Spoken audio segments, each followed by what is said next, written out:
kembali lagi di Binar Bincang Inspirasi Alumni. Pada Binar kali ini, kami dari Seksi Hubungan Alumni mengangkat tema BRIEF, Bridging Experience Inspiring Medical Future. Nah, Binar adalah salah satu proker hubungan alumni yang melakukan bincang-bincang dengan para alumni FK Unpad untuk berbagi pengalaman, motivasi, juga insight. Benar banget, pada Binar kali ini akan ditemani oleh aku Nadine dan rekanku gue Em. Nah, Nadine, kira-kira siapa yang bakal jadi narasumber kita pada Binar kali ini ya? Oke, pada Binar kali ini kita akan kedatangan pembicara yaitu dokter spesialis yang tidak hanya dituntut untuk bisa mengobati, tetapi juga harus sabar dan teliti nih dalam menangani pasien, terutama terkait kulit dan kelamin. Yap, betul banget. Jadi buat teman-teman yang kepo nih gimana sih kehidupan seorang spesialis dermatologi, feminologi, dan estetika, boleh terus ikuti keseruan kita pada hari ini. Yuk!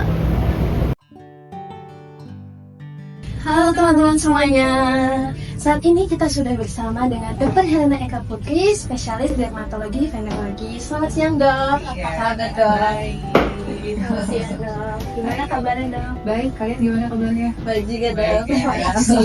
Oke. Nah, sebelum masuk ke bincang-bincang pada hari ini, boleh dari Dr. Helena untuk memperkenalkan diri, mulai dari nama lengkap, alumni angkatan berapa, dan boleh juga diceritakan ya, Dok, kesibukannya saat ini. Perkenalkan, nama saya Dr. Helena Eka Putri, SPDPE. Saya dari Akun 4 Angkatan 2003. Terus untuk saat ini, kesibukan sehari-hari sih praktek ya. Jadi saya praktek di Rumah Sakit Edelweiss, kemudian di Rumah Sakit Baginda 2, sama di klinik The Premier di Juanda. Baik, salam kenal, Dok. Terima kasih atas perkenalannya. Kalau gitu kita mulai deh, Dok. Yuk kita langsung ngobrol nih. Langsung aja nih, Dem. Untuk pertanyaan pertama nih, Dok. Dari kami penasaran, kira-kira apa sih alasan pertamanya dokter memutuskan untuk mengambil pendidikan ke spesialis dermatologi, feminologi, dan estetika ini, Dok? Jadi itu sebenarnya waktu baru beres kuliah, beres koas tuh ya, saya tuh pengen masuk major sih waktu itu, pengen tuh masuk anak atau jantung. Terus kan tapi si perjalanannya udah nikah dan lain-lain, kayaknya mengambil yang jurusan minor aja deh. Tapi waktu itu udah konsultasi dan lain-lain, kayak kulit seru nih gitu. Ternyata kan ilmunya agak luas ya, kulit itu organ paling besar juga kan, dan ilmunya tuh luas banget. Akhirnya ya udah deh milih buat masuk kulit, dan ternyata seru loh, sekolahnya seru. Kemudian pas jadi dokter juga seru banget gitu. Berarti memang kita harus explore itu Iya, dulu ya, Dok. benar. Nanti pas kalian puas tuh baru udah mulai kebayang apa ya kayaknya yang menarik, yang seru, itu udah baru ketahuan dia mau kemana. Oke, kalau begitu kita langsung masuk ke pertanyaan pertama ya, Dok. Jadi banyak banget dari kema yang penasaran nih, Dok, tentang kulit ini. Sekarang kan banyak orang itu suka coba-coba skincare atau beli krim racikan tanpa kita itu tahu kandungannya itu apa. Nah, menurut dokter apa sih kesalahan paling umum yang sering masyarakat kita itu lakukan dalam merawat kulitnya? Itu tuh banyak banget kejadiannya. Jadi biasanya pasiennya datang konsul ke kita dengan efek samping dari pemakaian obat-obat yang krim, terutama juga online ya. Kan kita nggak tahu tuh isinya apa. Terus biasanya dibilang adalah untuk pemutih wajah, paling sering pemutih badan. Ternyata isinya adalah steroid gitu. Terus steroid dengan kandungan steroid yang poten, yang biasanya kita pakai buat tekstur kulit berat nih, dipakai di muka, di badan. Terus kalau nggak ternyata ada merkurinya, dipakai long term, jangka panjang. Terus pasien datang udah dengan efek samping macam-macam ya. Biasanya ada kayak apa ya, telangitis, terus warna kulitnya berubah, stretch mark. Itu sih yang paling banyak datang ke kita, efek samping dari pemakaian obat yang beli sendiri dan nggak dibawa pengawasan dokter gitu. Mungkin itu juga karena ada remeh di sini kan sekarang ya, media sosial yang lebih gampang ya, lebih gampang dapat jadi obat. kayak banyak tren kulit yang viral, skincare. Nah, kira-kira apa sih dari dokter yang mau disampaikan kepada masyarakat sebagai pertimbangan gitu supaya mereka lebih bisa memilih gimana yang lebih cocok buat mereka? Iya, jadi sebenarnya satu nih, jangan kemakan sama iklan yang bilang akan putih dalam waktu cepat gitu, hilang jerawat dalam waktu singkat. Nggak ada pengobatan kulit yang dalam waktu singkat cepat, itu tuh nggak mungkin gitu ya. Jadi kalau kamu mau beli skincare atau untuk yang pengobatan kulit, baiknya konsul dulu nih ke dokternya, ke dokter kulitnya yang ahli. Jadi nanti kita bisa menyesuaikan, kamu perlu krimnya apa, disesuaikan dengan kebutuhan kamu, dan kalau ada efek sampingnya pun bisa kita tanggulangi gitu. Jadi supaya lebih aman ya pakainya, disesuaikan dengan kebutuhan tiap-tiap orang gitu. Jangan yang beli online yang nggak jelas isinya apa, terus apa namanya kalau udah efek samping wah ribet banget tuh kalau udah ngobatinnya gitu. Baik, berarti kita nggak boleh asal ikut-ikutan tren ya dok. Kita harus pahami dulu kulit kita. Mungkin teman-teman bisa konsul ke dokter kulit dan jangan termakan iklan ya dok. Kalau iklan ya bener. Oke, selanjutnya kita bicara soal standar kecantikan nih dok. Mungkin di sini ada teman-teman kita yang merasa insecure atau nggak pede karena warna kulit mereka itu tidak sesuai dengan standar. Tadi contohnya dengan produk pemutih itu. Nah, bagaimana nih dok pendapat dokter tentang si produk pemutih ini? Sebenarnya tuh dulu banget sih emang iya tuh kalau pasien datang pasti bilangnya pengen putih ya. Cuman bagusnya tuh kesini-sini kayak udah pada mulai aware deh bahwa kulit yang sehat itu nggak harus putih gitu. Jadi kalau saran saya kita jangan ngejarnya tuh jangan targetnya adalah pengen kulit putih, tapi pengen kulit sehat. Kulit sehat itu dia udah pasti warna kulitnya lebih rata, dia lebih bercahaya, pasti dia lebih lembab dan nggak mesti putih gitu ya. Yang penting cerah. Jadi targetnya adalah tetap kalau nyari perawatan kulit bukan untuk pemutih kulit, kita carinya yang menyehatkan kulit itu sih. Dan satu lagi hati-hati ya jangan kemakan iklan, intinya itu sih iklan Tokped dan lain kesebut merek. Pokoknya yang beli obat yang tidak under supervision tapi bilangnya krim resep dokter udah pasti nggak boleh. Gitu. Intinya kita syukuri aja ya, Bener, kulit kita apa. bener. Tapi sekarang kayak kesini udah pada mulai ini ya udah pada nggak terlalu yang ngejar pengen putih gitu kan, dengan warna kulit kita yang paling langsat yang lebih tan skin juga udah banyak kok sekarang, yang penting lebih sehat aja gitu.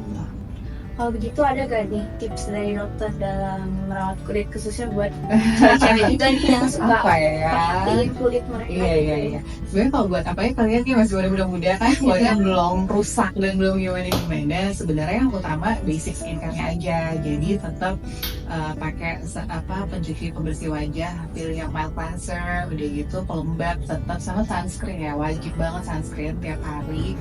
Kadang kalau perlu boleh deh tambahin krim malam, tapi tadi kalau masuk krim malam dan lain-lain konsul dulu aja, jadi biar bisa disesuaikan juga sama kebutuhannya. Terus itu sih sebenarnya standarnya. Terus kalau misalnya tadi jangan beli krim-krim sembarangan online yang kita nggak tahu isinya apa, sama apalagi ya, konsul dulu kalau emang ada penyakit ya, ada keluhan jerawat dan lain-lain, ini ketemu dokternya dulu aja. Oke, jadi buat teman-teman boleh diperhatikan ya tips dari dokter yang tadi. Baik dok, tadi kan kita sudah ngobrol tentang hal-hal umum yang ada di masyarakat. Nah, kami sebagai mahasiswa FK ada keponya nih dok. Jadi sekarang kan banyak dokter yang ambil sertifikasi estetika. Nah, apa sih yang membedakan antara dokter spesialis yang kulit dengan dokter umum dengan sertifikasi tersebut? Jadi sebenarnya kalau dokter spesialis kan kita memang belajar itu pendidikan lanjutannya dari dokter umum.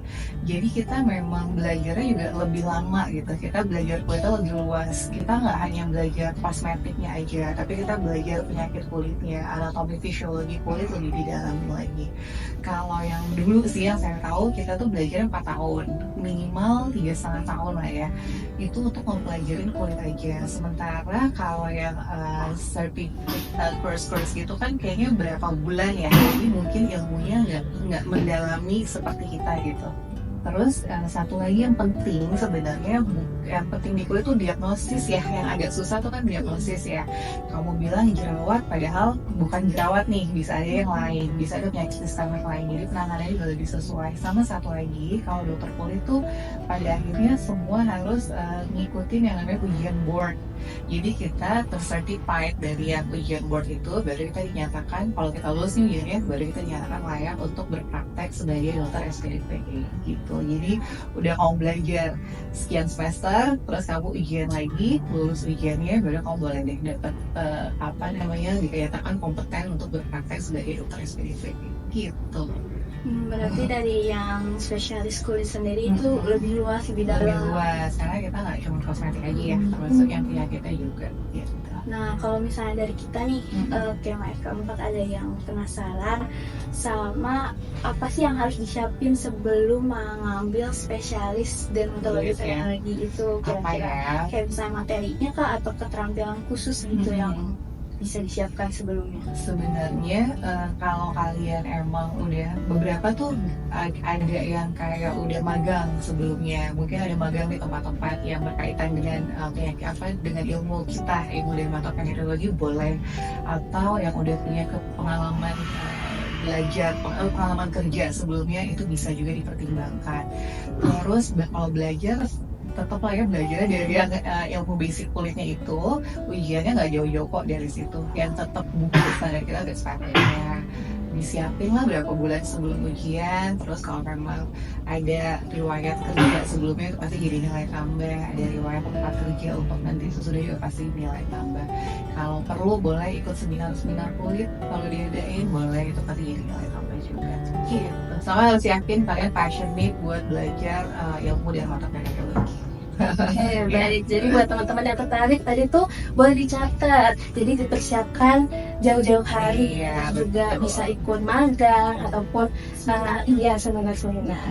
Jadi selanjutnya nih dok, sebagai penutup, menurut dokter gimana sih prospek dari profesi dokter kulit ini dalam 10 tahun ke depan? Mengingat kan sekarang berkembang pesat ya Iya, dunia kecantikan dan kulit ini. Kulit itu again ya, dia bukan cuma kecantikan aja sih, bukan hanya kosmetik aja, luas banget. Kita ada alergi di situ, ada penyakit infeksi, autoimun dan lain-lain. Perkembangannya tuh pesat banget. Jadi mulai dari saya lulus sampai sekarang udah jauh banget perkembangan teknologinya, iya, pengobatannya iya, diagnostiknya juga semua udah sangat berkembang. Jadi 10 tahun ke depan saya rasa prospeknya bagus banget sebetulnya. Kamu main juga bukan cuma kosmetik aja, karena orang tuh mikirnya kulit kosmetik gitu ya, bukan cuma kosmetik aja. Kalian suka penyakit infectious, autoimun, terus penyakit-penyakit alergi itu juga kita bahas banget di kulit. Jadi kalau 10 tahun depan prospeknya saya rasa bagus kok buat dokter SPDPE. Kalau pada mau masuk SPDPE silahkan masuk. Prospeknya 10 tahun ke depan insya Allah bagus. Lagi makin tahun depan mungkin alat-alatnya makin canggih. Iya bener, sekarang aja dibanding dulu berapa tahun, kayak dalam 5 tahun tuh juga pasti ada aja alat baru, ilmu baru juga, obat yang baru, semua pasti ada aja gitu. Jadi pasti adalah prospeknya bagus kok buat kulit gitu. Nah, karena udah di penghujung minat pada hari ini, jadi ada gak closing statement kayak kesan untuk pesan dari dokter buat mahasiswa ekonomi ini dok? Kemana nih? Situ atau sini? Boleh ke sini ya. Jadi hai buat adik-adik FK Unpad semua. Jadi kalau dari saya sih semangat belajarnya. Terus kalian udah harus tahu nih kira-kira nanti beres kuliah aku nih mau jadi apa, mau kemana. Boleh mau ngambil PPDS atau ke jalur yang bukan praktek juga udah mulai banyak. Kalau misalnya mau ngambil kulit, pastiin kalian passionate sama ilmunya. Terus jangan gampang nyerah. Sekolah nggak ada yang gampang. Tapi kalau udah masuk FK juga udah tau lah ya, sekolah nggak gampang.